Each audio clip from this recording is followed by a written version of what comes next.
할렐루야. 하나님의 은총과 평화가 우리 모두에게 함께 하시기를 축원합니다. 2023년 아시안컵 축구 대회에서 우리나라가 극적으로 호주에게 2대1로 이겼습니다.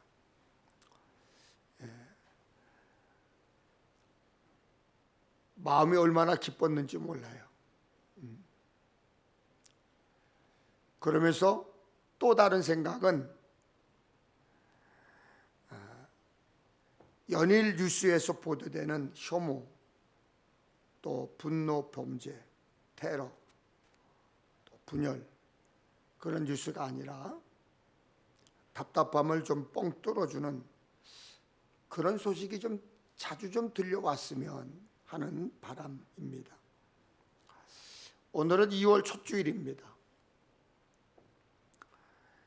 상투적인 표현이겠지만 세월이 참 빠르죠. 2024년을 시작한 지 정말 엊그제 같은데 벌써 12달 가운데 한 달을 마쳤습니다. 여러분 어떠신가요? 새해에 다짐한 마음을 잘 지키고 계신가요? 주님께 하듯 예배, 기도, 묵상, 큐티, 감사노트, 중보기도 얼마나 마음 쓰고 계신가요? 벌써 한 달이지만 결심이 흐릿해지셨다면 다시금 힘을 좀 내시면 좋겠습니다. 너무 속상해하실 필요 없습니다. 왜냐? 11달이 남았기 때문입니다. 오늘이 입춘인데 입춘은 봄이 시작한다는 절기입니다. 그러면서 농사의 기준이 되는 절기입니다. 그런데 입춘에 장도 깨진다고 그래요. 입춘에 오줌도 깨진다 그래요. 당분간 추위는 계속 될 것인데 건강 유의하시기를 부탁을 드립니다. 저는 지금까지 살면서 많은 실패를 경험했습니다. 대학 입학시험 본고사에서 하얀 것은 종이요, 까만 것은 글씨요 라고 생각이 들 정도로 보기 좋게 낙방을 경험하고 며칠을 이불을 뒤집어 쓰고 울었던 경험이 있습니다. 또 대학을 다니면서 나름 좀 어머니를 좀 돕겠다, 어머니의 시름을 좀 덜어드리겠다라는 생각을 가지고 리어카를 빌려서 그 위에 오징어와 엿을 자판에 깔고 팔았던 경험이 있습니다. 나름 잘 될 줄 알았는데 결국 홀라당 말아먹었습니다. 고등학교 때 연애 경험담인데요. 재미있어요. 좀 슬프고 안타까운 일이지만 고향 안성에서 꽤나 부잣집 맏딸이었던 여자아이에게 가난하다라고 하는 이유로 차였던 경험도 있습니다. 오랫동안 꽤 목회를 해왔지만 지금도 역시 목회를 하면서 목회가 여전히 어렵고 힘들다, 그런 생각이 들어서 주눅이 들기도 합니다. 그때 그렇게 하는 것이 아닌데 이렇게 목회를 했더라면 어땠을까 생각이 들면서 목회를 처절하게 실패했다라는 마음에 우울감에 빠지기도 합니다. 오늘의 본문은 사도 바울이 경험했던 실패에서부터 시작합니다. 자신의 지혜와 많은 배움으로부터 오는 지식을 의지하고 자신의 판단을 의지했다가 철저하게 낭패를 경험한 사도 바울은 이제 자신이 해야 할 것이 무엇인지, 자신이 전해야 할 말씀이 무엇인지 깨닫습니다. 사실 이러한 일은 우리의 삶에서도 그대로 전해집니다.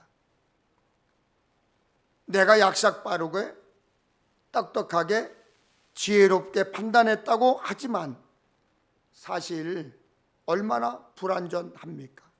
그래서 우리는 늘 하나님 앞에서 겸손하게 서서 하늘의 지혜를 구해야 하는 존재입니다. 우리가 잘 아는 흥부와 놀부 이야기를 좀 하나 하려고 합니다. 흥부와 놀부가 죽어서 염라대왕 앞에 섰습니다. 흥부와 놀부는 듣거라, 지금 너희 앞에 똥통과 꿀통이 있느니라. 각각 어느 통에 들어가겠는고? 그러자 놀부는 재빠르게 먼저 말합니다. 저는 꿀통에 들어가겠습니다. 형의 말이라면 꼼짝도 못하는 흥부가 염래 대왕에게 형이 꿀통에 들어간다고 하니 저는 똥통에 들어가겠습니다. 염래 대왕이 허락을 했습니다. 이제 흥부는 어쩔 수 없이 똥통에 들어갔다 나올 수밖에 없었습니다. 그러고 난 후 염라 대왕이 명령합니다. 두 형제는 서로 마주 서거라. 그리고 상대방의 몸을 핥아 주거라. 그리고 얼마 후 흥부와 놀부의 아내도 염라 대왕 앞에 서게 되었습니다. 그러자 농부는 아내에게 똥똥을 가리키면서 눈짓을 줍니다. 똥통으로 들어가라. 눈짓을 줍니다. 이번에도 역시 약삭빠른 놀부의 아내가 똥통에 들어가겠다고 자원했습니다. 반대로 흥부의 아내는 꿀통에 들어가게 되었습니다. 이제 농부가 회심의 미소를 친 겁니다. 야, 이번에도 염래 대왕이 바꿔서 또 서로 핥아먹게 하겠지. 염래 대왕이 명령합니다. 지금부터 흥부와 놀부는 각자 아내 앞에 서라. 그리고 아내의 몸을 깨끗이 핥아라. 놀부는 그만 기절하고 말았답니다. 여러분, 이제 오늘 말씀을 통해 우리의 지혜가 얼마나 불완전하고 얼마나 부족하고, 그리고 사도 바울이 하나님 앞에 자신의 약함을 내려놓았을 때 하나님께서 바울을 어떻게 사용하였는지를 보게 될 것입니다. 마이클 오, 아시아인으로서는 처음 로잔 국제대회 의장에 오른 인물이 있습니다. 하버드와 펜실베니아 대학을 나왔고 세상의 모든 것을 갖춘 엘리트입니다. 그런 그가 자신을 위해 살지 않고 하나님께 자신의 삶 모두 드리기로 헌신을 했습니다.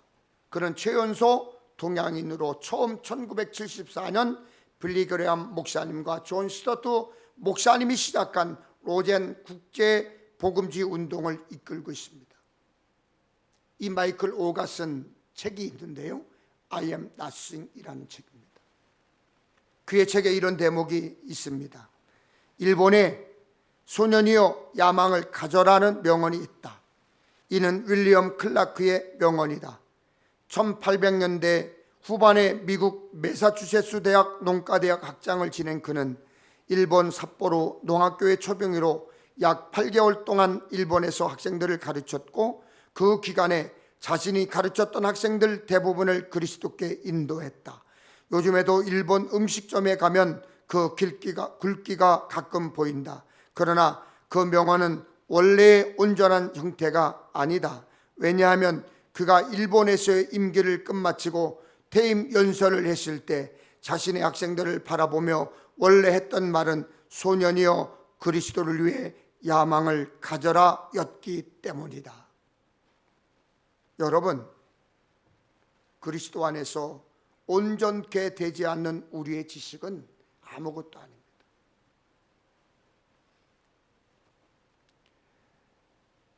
하나님께서 우리를 사용하지 않으시면 우리는 아무것도 아닙니다. 우리의 비전과 사역의 방향은 그리스도를 위해 사용될 때 빛을 발하기 시작합니다. 왜냐하면 하나님께서 우리를 그렇게 부르셨기 때문입니다. 사도 바울에게 있어서 가장 큰 상처가 무엇이었을까요? 자신이 생각했던 강함이 여지없이 무너졌던 것이 아닐까요? 부활하신 주님을 만나기 전 바울은 자기 확신이 분명하고 무척 강했던 사람이었습니다. 사람이 사람을 핍박하고 죽인다는 것이 얼마나 큰 확신이 있어야 가능한 일이었을까요? 적어도 그가 배우고 살아왔던 유대인의 전통에 의하면 예수 믿는 자들은 잡아 죽어야 할 만큼 잘못된 공동체였다는 것이죠. 그런데 그가 다메섹 도상에서 부활하신 주님을 만난 후 여지없이 그 확신이 깨졌습니다. 그가 자랑하던 베냐민 지파, 유대인 중에 유대인이라고 할 수 있는 바리새적인 전통, 그리고 당대의 가장 큰 신분 보장인 로마의 시민권 다 깨진 거예요. 바울이 주님의 부르심을 받고 난 후에는 본성적인 열정으로 말미암아 사역에 대한 기대감이 컸을 거예요. 목숨을 내걸고 자기가 가진 확신을 전하기 시작을 하죠. 특히 바울이 어떤 사람이었습니까? 일종의 율법에 능통하죠. 가말리엘 문화의 석학으로 헬라 철학과 언어에 능한 사람이었습니다.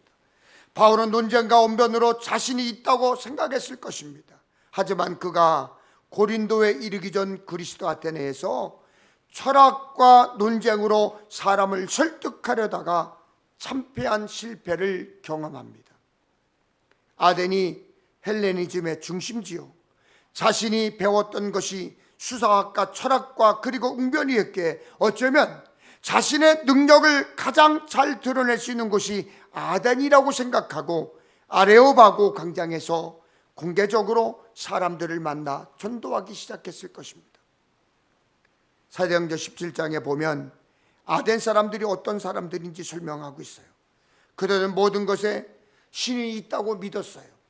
심지어는 알지 못하는 신에게도 전하는 사람들이 있었습니다. 여러분은 아십니까?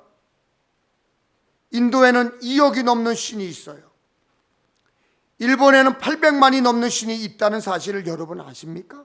그런데 그렇게 신이 많은 민족일수록 두려움이 더 많습니다. 두려움이 더 큽니다. 혹시라도 내가 빼놓은 신이 없으면 어떡하나? 그 신이 진노하면 어떻게 하나? 걱정태산입니다. 그래서 아덴 사람들도 알지 못하는 신에게 혹시 그들이 빼놓은 신이 있을까 봐 두려움으로 그 신을 섬기기 시작한 것이지요. 그러자 사도 바울은 그것을 호재라고 생각했습니다. 자신이 가진 철학적 지식으로 그 알지 못하는 신을 전도해야 되겠다고 생각한 것이죠. 그런데 이것이 계변이었다는 사실입니다. 자신의 꾀에 넘어간 것입니다. 그들에게 알지 못하는 신에 대하여 설명을 해줘도 그들이 이해하지 못했던 것입니다. 사도 바울은 바로 지혜의 아름다운 것으로 전도했으나 철저하게 실패한 것입니다. 그것에서 열매가 없었습니다.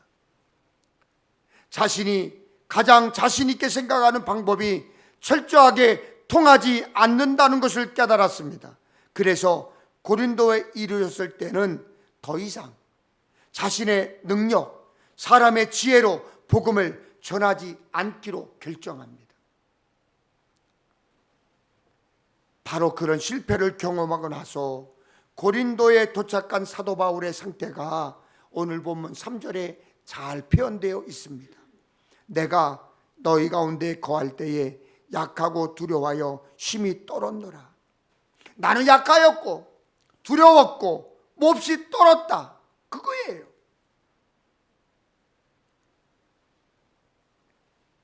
이런 실패를 경험하고 난 후에 사도 바울은 전도할 용기가 나지 않습니다. 사도행전을 보면 사도 바울이 고린도에서 먹고 살기 위해서 복음도 전해야 되겠고 천막을 짚는 기술을 연마하고 그 기술을 가지고 먹고 살아야 했습니다. 그는 그것으로 업으로 삼고 생계를 유지하고 복음을 전하게 됩니다. 바로 그런 약감 가운데 복음을 전한 곳, 실패를 경험하고 난 후 떨림을 경험했던 곳이 바로 고린도 교회의 시작이 되었습니다. 실패와 떨림 가운데서 바울이 깨닫고 결심하게 된 내용이 바로 오늘 본문의 내용입니다. 내 말과 내 전도함이 설득력 있는 지혜의 말로 하지 아니하고 다만 성령의 나타나심과 능력으로 하여 너희 믿음이 사람의 지혜에 있지 아니하고 다만 하나님의 능력에 있게 하려 하노라. 오늘 본문을 이해하기 위해서는 사도행전 18장 9절 10절까지의 말씀을 볼 필요가 있습니다. 밤에 주께서 환상 가운데 바울에게 말씀하시되 두려워하지 말며 침묵하지 말고 말하라. 내가 너와 함께 있음에 어떤 사람도 너를 대적하여 해롭게 할 자가 없을 것이니 이는 이 성중에 내 백성이 많음이라 하시더라. 저는 말씀을 묵상하다가 깨닫게 된 것이 있습니다. 이것이 맞는 것인지 맞는 해석인지는 잘 모르겠습니다만 오해하지 마십시오. 우리가 흔히 이야기하는 사도 바울의 사역이 자신의 직업을 가지고 선교했다는 것, 저는 결코 긍정적인 모습이 아니라는 것이죠. 혹 어떤 사람들은 사도 바울의 예를 들면서 요즘 목회자가 어려우니까 직업을 좀 가지고 투잡으로 사역을 해도 괜찮다, 이렇게 말하는 사람들이 있습니다. 하지만 저는 하나님께서는 하나님 앞에 온전히 헌신하는 사역자를 통해 하나님이 강하게 역사하는 것을 보게 됩니다. 바울이 실패를 경험하고 난 후 두렵고 떨림으로 자신의 사역을 확신하지 못합니다. 그리고 슬그머니 양다리를 걸치죠. 그게 사도 바울의 모습이었다는 사실입니다. 그런 가운데 밤의 환상 중에 하나님의 말씀을 접하게 되고 바울이 새롭게 결심하게 되었다는 사실입니다. 그렇구나. 내가 이렇게 떨고 실패한 것이 세상의 지혜로 아름다운 말로 각종 아름다운 수사옥으로 전하려 한 까닭이구나. 내가 실패한 것이, 일이 잘못된 것이 내 마음대로 해다 경험했구나.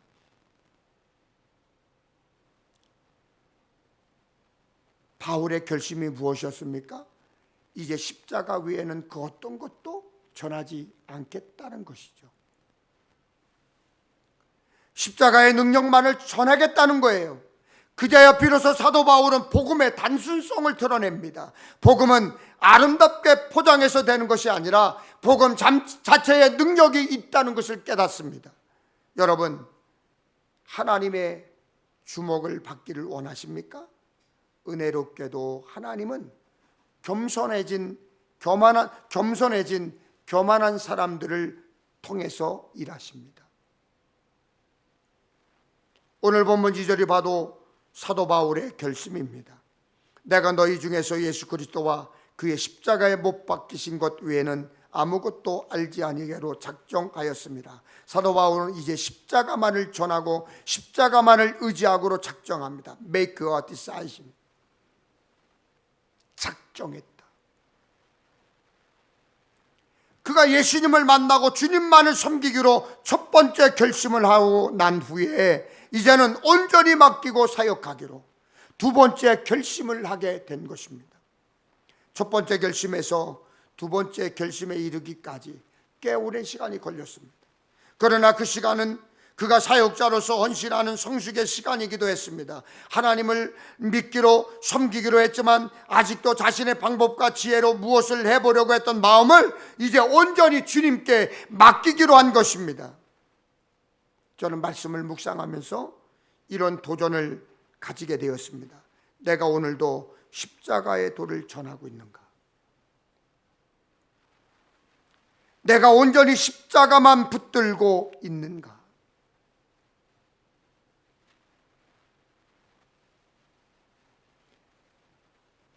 어떤 젊은 목사님이 나이가 많은 소위 성공적인 목회를 한 목사님을 찾아가서 물었습니다. 목사님, 저 목사님처럼 설교를 잘하고 싶은데 설교가 잘 안 됩니다. 방법이 없을까요?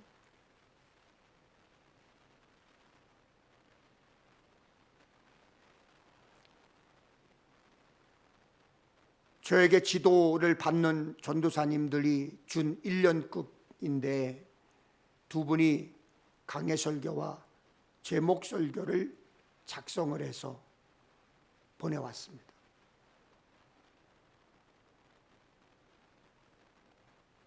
주의 깊게 살펴보니까 얼마나 설교를 잘 작성했는지 몰라요.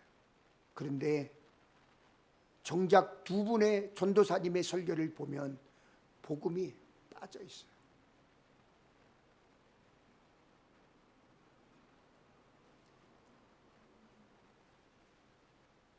소위 목회에 성공한 목사님을 찾아온 그 젊은 목회자에게 목사님이 물었습니다. 혹시 자네는 설교할 때마다 교인들에게 설교 잘한다 라는 말을 듣고 싶은가? 아, 그럼요. 목사님처럼 그러고 싶습니다. 그러면 틀렸네. 그러자 젊은 목사님에게 이놈을 진지하게 묻습니다. 어떻게 하면 됩니까? 어떻게 하면 저들을 구원할까? 어떻게 하면 저들에게 은혜를 끼칠까를 생각해야지 설교 잘한다는 소리를 들으려는 순간 이미 자네는 설교를 죽을 쓰기 시작한 거예요. 아주 뼈가 있는 말이죠. 사도 바울이 아덴에서 실패한 원인은 사람들을 설득하려고 했기 때문입니다. 자신의 지혜를 가지고 말입니다. 그러나 복음은 복음 그 자체입니다. 복음의 능력입니다. 복음의 소망입니다. 복음은 단순해요. 복음은 나를 아무것도 아닌 것으로 만들어 버립니다. 복음은 복음으로 유익한 것입니다.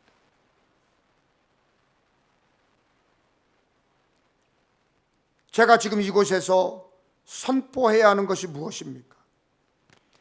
여러분이 예수님을 믿는 자로서 살아야 하는 것은 어떤 모양입니까? 제가 이곳에서 각종 미사오글을 써가면서 정치 이야기를 해도 안 되는 거고, 소설을 이야기하는 것도 안 되고, 스피를 이야기해도 안 되고, 여행 이야기를 해도 안 되고, 세상 사람들 살아가는 재미있는 이야기를 해도 안 되는 거예요. 이곳에서 제가 쏟아내야 하는 것들은 예수 그리스도입니다. 한 가지 예를 들어보겠습니다. 어떤 사람이 이발을 하려고 이발소에 가서 자리에 앉았는데 그 이발사가 말이 많습니다. 세상 이야기, 정치 이야기, 경제 이야기 계속 하고 떠드는데 이 손님이 이발사가 너무 말이 많으니까 듣기 싫어 눈을 지그시 감고 있었습니다. 그런데 갑자기 이발사가 손님에게 묻습니다. 손님, 세상이 이래서 되겠습니까? 잘못됐지요, 선생님. 그래야 손님은 이야기합니다. 죄송합니다. 말씀하시는 것을 제가 별로 정신 차려 듣지 않았습니다. 그러니까 이발사가 화를 냅니다. 아니, 내 말을 듣지 않으려면 왜 여기에 앉아 있습니까? 한번 여러분에게 묻고 싶습니다. 이 손님이 머리를 자르러 왔습니까? 이발사의 이야기를 들으러 왔습니까? 그렇습니다. 여러분이 지금 생각하는 것이 맞습니다. 머리를 깎으러 왔지요. 교회는 십자가의 복음이 들려지고 선포되어야 하는 곳입니다.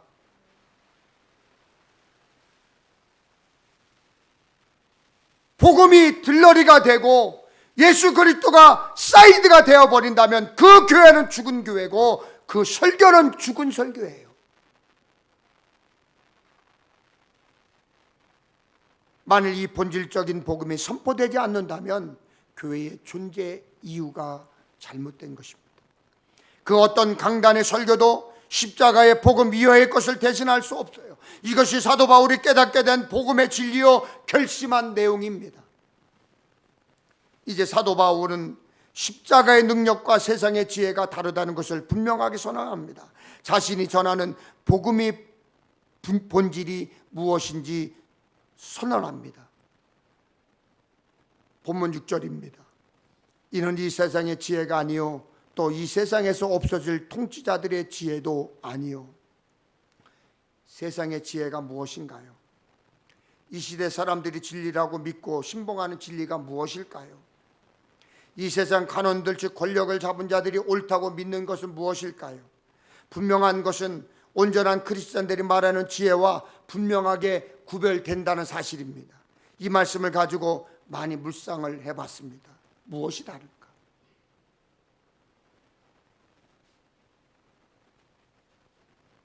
저에게 다가온 깨달음이 있었습니다. 세상의 지혜는 내가 세상에 어떤 모습으로 보이는가를 생각하는 지혜라는 것입니다. 우리를 가장 힘들게 하는 게 뭐예요? 여러분에게 가장 힘들게 하는 게 뭐예요? 사실은 사람들이 나를 어떻게 평가할까? 그거 아닙니까? 여러분을 견딜 수 없게 만드는 일이 무엇입니까? 거의 모든 부분이 다른 사람들과 비교하면서 느끼는 나의 모습이 아니었습니까?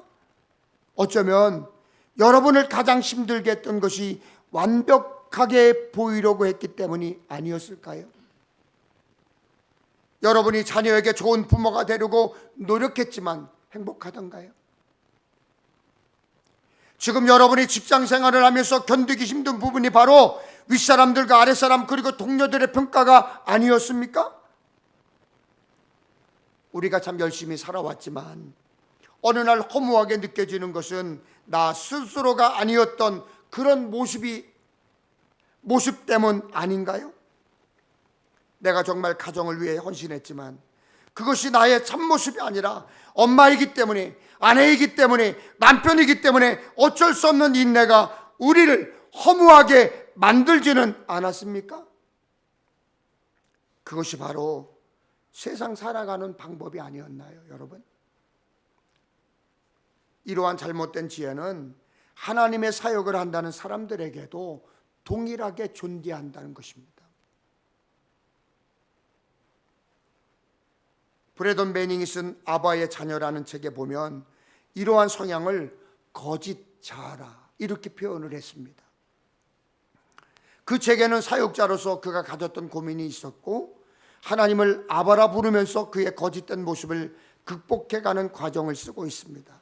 오랜 세월 나는 사역 행위를 통해 내 참 자아로부터 숨었다. 나는 설교와 집필과 강연을 통해 하나의 정체를 만들어냈다. 대다수 그리스도인이 나를 좋게만 생각해 주면 내 문제는 다 없어지는 것이라고 합리화했다. 사역에 성공에 투자하면 할수록 내 거짓 자아는 더 진짜가 됐다. 결국은요, 세상의 지혜, 거짓된 지혜란 내 속에서 말씀하시는 하나님의 음성이나 지금 나의 삶에서 역사하시는 하나님을 보려고 하는 것이 아니라 다른 사람의 판단과 나의 외적인 모습과 성공에 집착하는 것입니다. 그래서 거짓 지혜로 무장된 거짓 자아는 어떻게 해서든지 눈에 띄려고 합니다. 칭찬받고 싶은 욕망에 부질없이 육체적 만족을 찾아다닙니다. 외모가 자신을 나타내는 모든 것이 됩니다. 결국 내가 어떤 사람이냐 보다 내가 어떻게 보이느냐가 더 중요하게 되는 거죠. 그래서 우리가 늘 기억해야 할 것은 하나님의 생각이에요. 예수 생각입니다. 그래서 우리가 예수 생각 운동을 하려고 하는 것입니다. 우리가 무엇을 가졌느냐, 무엇을 이루었느냐 보다는 우리가 어떤 존재로 살아가느냐에 하나님의 지혜가 있다는 것을 알아야 합니다. 내 속에 거짓이 들어와 진짜를 몰아내면 거짓이 진짜가 돼요.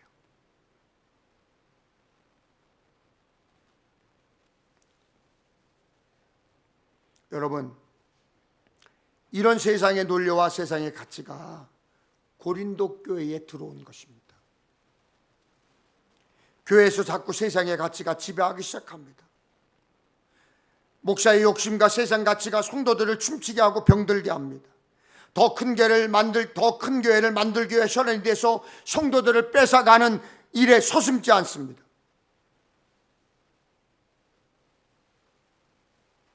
온전한 예배가 아닌 예배를 변질시키고 마치 정통인 것처럼 변장합니다. 성도들을 진짜 아무것도 아닌 가짜 믿음의 사람으로 만들어버립니다. 그리고 그것이 진짜 믿음인 줄 알고 자기네가 가장 좋은 교회인 줄 알고 마구 떠들고 다닙니다. 그러니 삶의 변화가 없죠. 예수를 믿지만, 예수를 믿고 새 사람이 되었지만 옛 구습을 벗어버리지 못하니까 새 사람으로 살지 못하는 것입니다.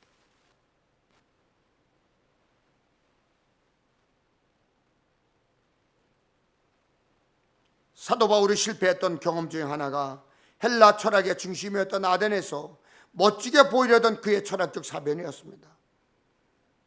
철학적인 곳에서 철학적인 방법을 사용하면 되리라고 생각했는데 그게 안 되었다는 거예요.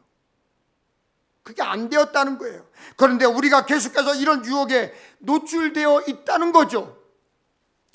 목회자인 저에게도 이런 경우가 참 많습니다. 어떤 곳에서 설교하느냐, 어느 곳에서 나를 불러주느냐 고민하게 되는 거예요.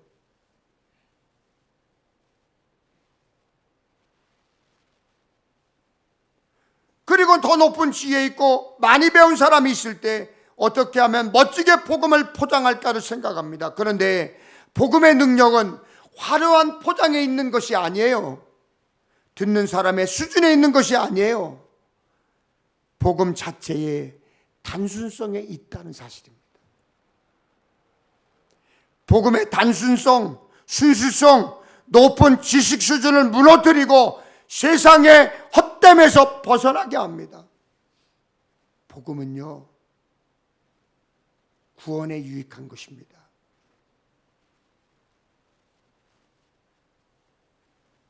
오늘 본문 2절의 말씀을 보세요. 내가 너희 중에서 예수 그리스도와 그의 십자가에 못 박히신 것 외에는 아무것도 알지 아니하기로 작정하였습니다. 우리가 선포해야 하는 가장 위대하고 놀라운 지혜가 무엇입니까? 우리가 믿음으로 받아들이는 가장 위대한 능력이 무엇입니까? 우리 주 예수 그리스도께서 십자가에 못 박히심으로 우리를 하나님의 자녀로 삼아 주셨다는 그 사실을 전해야 되고 믿어야 되는 거예요. 로마서 8장 14절 17절 말씀입니다. 무릇 하나님의 영으로 인도함을 받는 사람은 곧 하나님의 아들이라. 너희는 다시 무서워하는 종의 영을 받지 아니하고 양자의 영을 받았으므로 우리가 아빠 아버지라 부르짖느니라. 성령이 친히 우리의 영과 더불어 우리가 하나님의 자녀인 것을 증언하시나니 자녀임은 또한 상속자 곧 하나님의 상속자요 그리스도와 함께 한 상속자니 우리가 그와 함께 영광을 받기 위하여 고난도 함께 받아야 할 것이니라. 우리가 하나님을 아바 아버지라 부르고 우리가 그분의 자녀가 되는 순간에 우리는 거짓된 모습을 가질 필요가 없어졌습니다. 왜냐?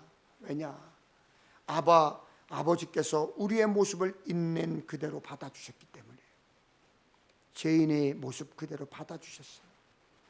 허물 많은 모습 그대로 받아주셨어요. 우리가 하나님의 자녀가 되는 순간 세상에 어떤 것도 비교할 수 없는 권세를 주셨어요. 하나님의 지혜는 바로 이 사실로부터 시작합니다.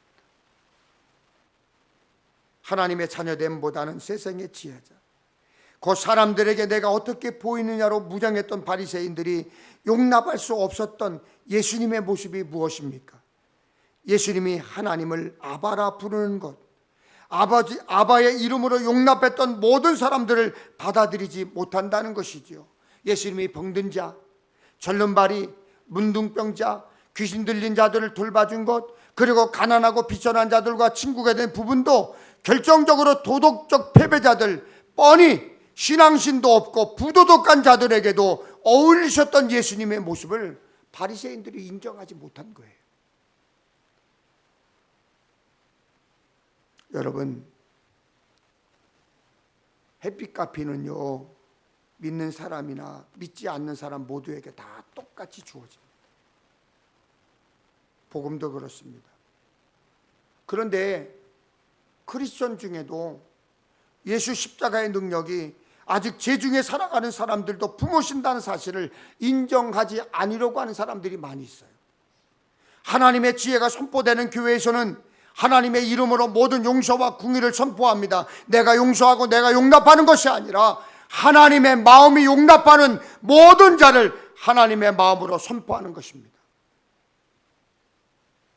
고린도 교회가 갈라졌던 가장 큰 이유, 분파가 생기는 가장 중요한 이유는 하나님의 지혜에 근거하는 것이 아니라 나의 판단과 사람들의 기호에 의한 것이라는 것을 부인할 수 없습니다. 한국 기독교 역사를 보면 참 부끄러운 일들이 많이 있어요. 특히 한국 기독교 130년이 넘는 역사 속에서 가장 부끄러운 사실은 끝없이 수없이 분열을 했다는 것입니다. 분열은요, 교회를 깨뜨리고요, 교인 간의 갈등과 아픔을 가져옵니다. 분열은 네 편을 갈라놓습니다. 오늘 아침에도 설교를 잠시 한 번 더 살펴보려고 컴퓨터를 켜고 잠깐 뉴스를 보는데 큰 내용이 하나 잡혀 있어요. 어느 교회의 장로님이 재정을 16년인가 17년을 보셨는데 재정을 목사님과 성도들 몰래 유용을 했습니다. 생활비로 쓰고 빚도 갚고 놀러도 가고 발견된 것만 4억이래요. 그래서 결국은 재판 가운데 실형을 선고받았다라고 하는 기사가 올라와 있어요. 저는 그 모습 속에서 아이고 이 교회도 얼마나 그 장로가 목사님하고 싸웠겠나. 성도들끼리 서로 내 편 갈라놓고 얼마나 싸웠겠나. 그게 걱정이 되는 거예요. 여러분, 교회가 좀 커지고 교인들이 좀 많아지기 시작하면 꼭 깨져요. 한국 교회는 안 깨진 교회가 없어요. 한국 교회가 편을 나눠 싸우기 시작합니다. 도저히 이해할 수가 없죠. 왜 그렇죠? 어느 신학자가 이렇게 말했습니다. 목회자가 한 교회 목회를 하면서 교인 2,000명이 넘으면 대개 같은 현상이 일어납니다. 가르치려고 하는 것입니다. 가르치려고 하는 것입니다. 그래서 사람을 불러 모으는 세미나가 생깁니다.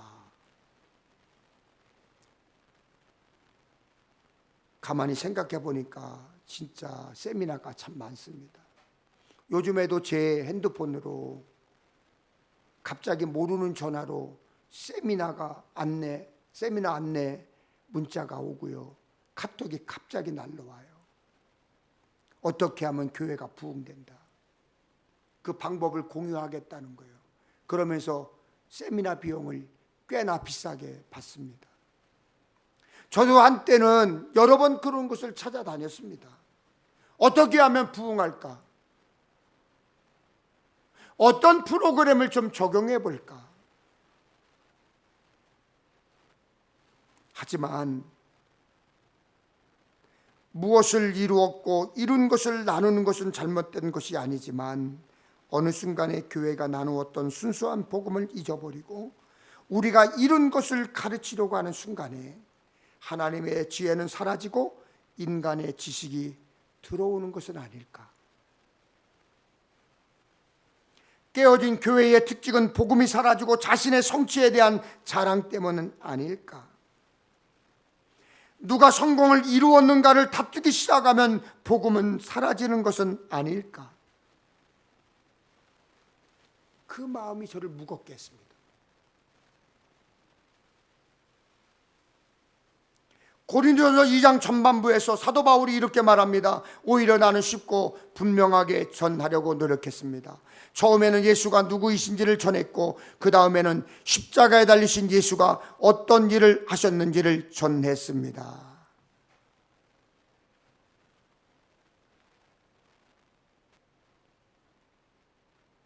그러면서 고린도전서 2장 4절 5절에 이렇게 말합니다. 그러나 메시지는 결국 전해졌습니다. 하나님의 영과 하나님의 능력이 그렇게 한 것입니다. 여러분의 믿음의 삶이 나나 다른 누구의 지적이고 감정적인 화려한 말솜씨에서 비롯된 반응이 아니라 하나님의 능력에서 비롯된 반응한 것이 분명해졌습니다. 싸움이 일어나는 고린도 교회에 사도 바울이 주장한 것은 하나님이 하셨다. 하나님이 하셨다.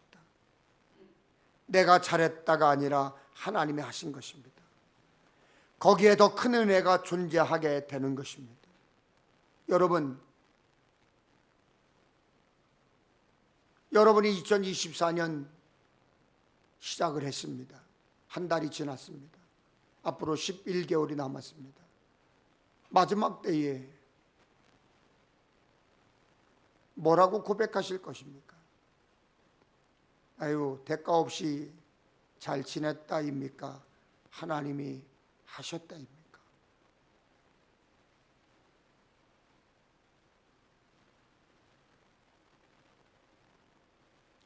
요즘 제가 심각하게 고민한 것이 있어요. 담임 목사로서의 어떤 리더십을 가져야 할까입니다. 내가 비록 작은 교회이지만 이 교회에서 담임 목사로서의 어떤 리더십을 발휘할까 분명한 결심이 있습니다. 복음 장사꾼, 복음 사기꾼이 되지 않겠다입니다. 우리의 삶에서 내가 하는 일이나 내가 이룬 일들이 아니라 끝까지 하나님이 하셨음을 주장하고 살아가는 것이 믿음의 관건입니다. 여러분, 겸손이란 늘 주님께 하듯 아닐까요? 순종이란 호람되고 하나님 앞에서가 아닐까요? 하나님께서 순종하는 자들로 인해 일하시는 이유인 듯합니다. 우리 찬양하면서 오늘 주신